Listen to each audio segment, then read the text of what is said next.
What's going on, everybody? It's your boy Zamboni. I am an herbalist and astrologer here in New York City, and I am here to talk about the week ahead in astrology. So, please make sure to follow me here on Instagram and check out my Patreon as well. Here on Instagram, I do regular daily updates about what's going on in the heavens and how that's going to affect you. And so, if you want a sort of like day by day rundown of what to expect, then you can find that here on Instagram.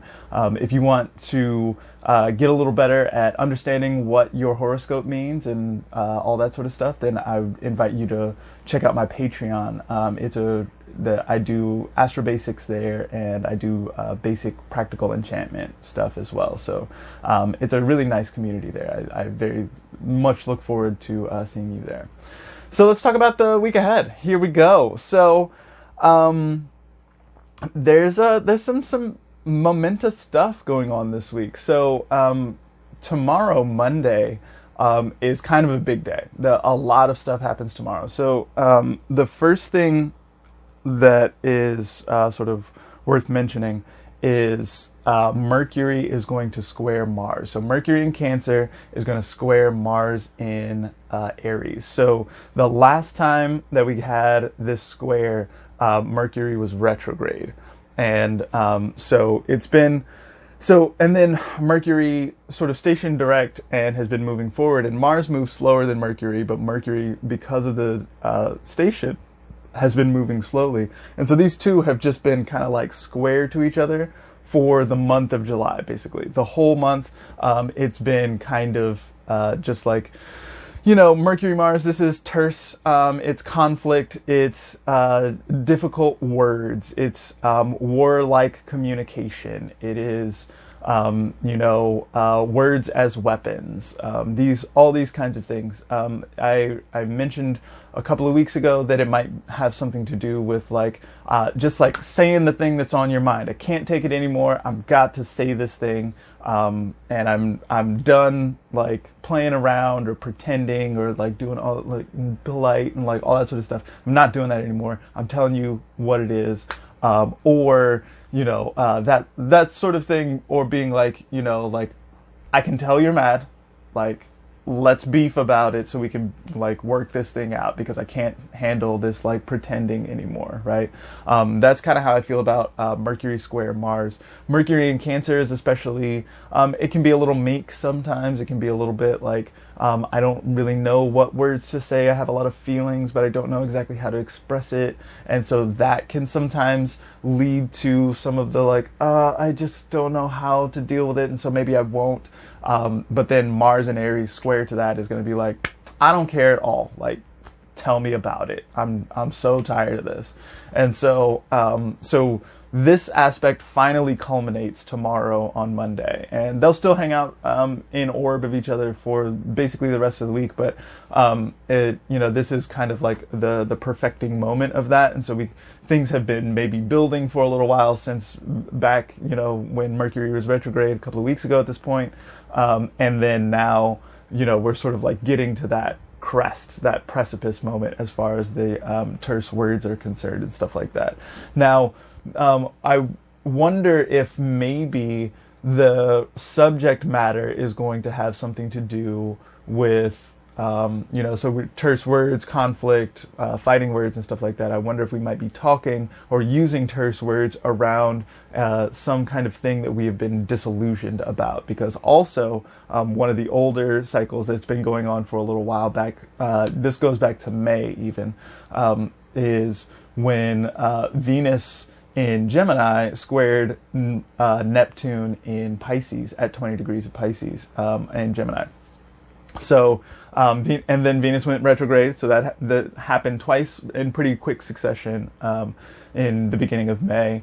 And then Venus went retrograde, and then moved pretty far away from that, and then now is like finally just getting back to that spot where we're moving forward, we're moving out of the Venus retrograde stuff, all this Venus retrograde stuff. We've been talking about desire a lot, we've been talking about what do you really want in the world, what really matters to you, what are your values like, all this sort of stuff, right? This has been really going on for the Venus retrograde was around 6 weeks long, but then the shadow period on either side, we're looking at probably around 3 months at this point of looking at Venus retrograde stuff. And one of the most important markers of that was Venus squared in Neptune. So this was looking like disillusionment of some sort. It may have felt especially sensitive, like something was extra wildly terrible, or extra the most feelings that have ever been felt, sort of like get felt with Venus Neptune. Venus Neptune in a square aspect can feel disillusioned, like something you had thought was going to be great then sort of gets trashed, or even if it doesn't get trashed, it gets trashed in your head. Right. And then you start to feel like it's all terrible. Like everything that you thought was beautiful is actually terrible and ugly, which may have been, you may have swung too far in the other direction. This is the kind of stuff that we see with Venus Neptune. And so we're seeing a little bit of that sort of come up again. So I wonder if tomorrow on Monday we might be looking at Venus Neptune at the same time as Mercury Mars and seeing them kind of like come together. At the same time, the moon is in Scorpio, so there's a lot of moodiness going on. There's a lot of intense emotions. Like it's a pretty intense start to the week. Then after that, we sort of like move into the week, and not too much happens for a little while. The moon is waxing along. The things are getting a little bit rowdy and a little bit more intense as the moon gets to be a little bit more light. The moon in Scorpio marks the square point, so we're looking at more light than dark at this point as far as the moon is concerned. So this shows an uptick in energy and stuff like that. The sun is starting to get a little bit close to a trine with Mars, and Mars is slowing down a little bit for the retrograde, but we're sort of like getting set up for this kind of stuff. And then at the end of the week, what's going to happen is Mercury in Cancer is going to move past that square to Mars and then start opposing all the Capricorn stuff. So first Mercury is going to oppose Jupiter, and then Mercury is going to oppose Pluto. That's going to happen this week. And then at the beginning of next week, Mercury is going to oppose Saturn. And so, this looks like... so whenever we're thinking about opposites, we're thinking about some tension, we're thinking about some conflict. They can see each other, they can see eye to eye, but they kind of beef about it. We're talking about two sides of the same coin. We're talking about heads versus tails. Cancer a lot of times will feel warm and nourishing and nurturing and nice and wants to hug it out. Capricorn, on the other hand, feels rugged, feels like it doesn't need all that, feels like it's good with boundaries, it wants to make sure that the work is done, it's reliable, like all these kinds of things. Feelings don't matter as much in Capricorn, right? And so there's going to be a little bit of this tension going on.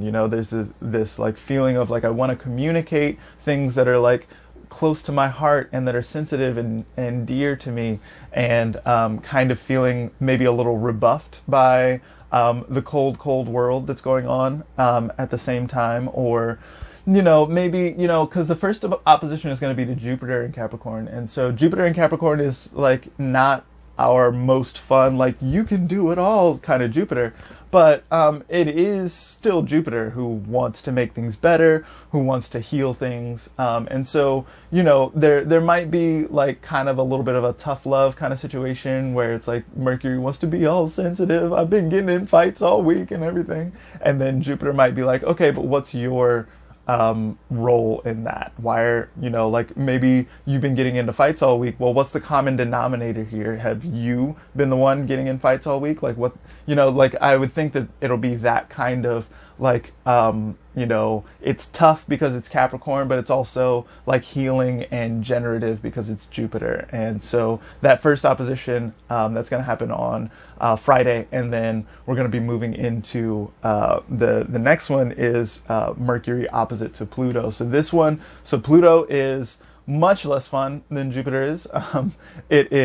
Pluto is, kind of can go overboard sometimes. So, and the thing that's especially fun about this Mercury-Pluto opposition is that the moon comes into Capricorn right at that moment as well. So, while Mercury is opposing Jupiter. Then we've got the moon in Sagittarius. That's off axis. We can sort of like think about some other stuff. We can think about fire signs. We can think about, like the sun in Leo, Mars in Aries. We can think about up and out. We can think about doing stuff, getting it started, all that sort of stuff. Then the moon in Capricorn is like, all right, we have to deal with all this hard stuff. It's like right in your face. You just got to deal with it. You got to feel it. The moon is getting really big at this point. We're not going to get quite to the full moon. The full moon is going to happen at the beginning of next week, but we're getting real close to it, right? And so that big moon energy just like really feels a lot of feelings. Things get swollen. Things get engorged. Things feel really strongly, right?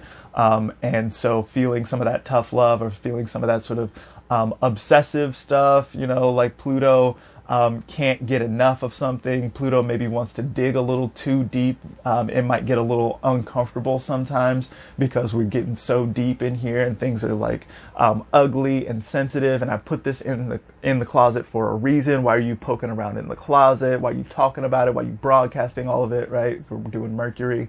So we're looking at that kind of thing, and that being sensitive, and maybe having to feel some feelings around the sensitivity as well. Maybe feeling like maybe I shouldn't be sensitive. Maybe I need to put some armor on. Maybe I need to toughen up, man up in order to be out here in the cold, cold world, right? So that's some of the stuff that we're going to see going on with Mercury and all these oppositions. Things are getting to be a little bit tense and wild here. There's some nice stuff going on, with the moon in Sagittarius. That's going to be a nice time where the moon is looking at the sun. The sun in Leo is the best thing about the sky in July and a lot of August as well. So there's energy here that there's drive, there's enough stuff to get moving here, right? And sometimes a little bit of discomfort can be motivational as well when it comes to be time to get up and get off your ass and do shit. So that's what we're looking at this week. Thank you so much for hanging out with me. Make sure to follow me on Instagram. Make sure to check out my Patreon. Thank you so much to everybody who has been sending some coffee money. I drink a fair amount of coffee before I write these dailies and before I make these kind of videos. So thank you so much to everybody who has been supporting my coffee habit. I appreciate it so much. You can find all my links in my bio. Thank you, and I look forward to seeing y'all next week. Bye.